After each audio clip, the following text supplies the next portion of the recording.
US citizen arestado sa Sampaloc dahil sa pagpapatok ng baril at paghawak pa ng illegal drugs. Detalye ng balita malaking Goy Gonzalez, RH29 Boy. Good morning. Good morning, Kuyang Angel. Arestado ang isang 58 anyos na US citizen matapos man magpapatok ng baril at nakuhanan ng hinihinalang shabu sa Sampaloc, Maynila. Kinilala ng pulisya ang suspect na si Rio Victor na aresto sa kaban ng Lacson Avenue, kanto ng Pigibal Street sa Barangay 435.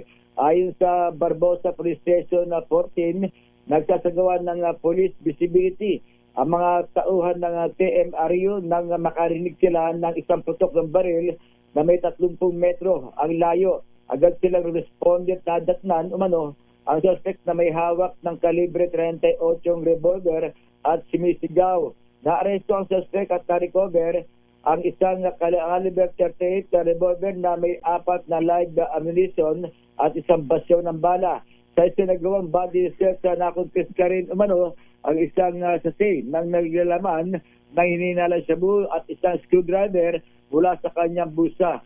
Naharap ang suspect sa kasong illegal discharge of firearms, alarm scandal, paglabag sa Comprehensive Firearms and Ammunition Regulation Act of RA 10591 at sa pag-iingat ng illegal drugs.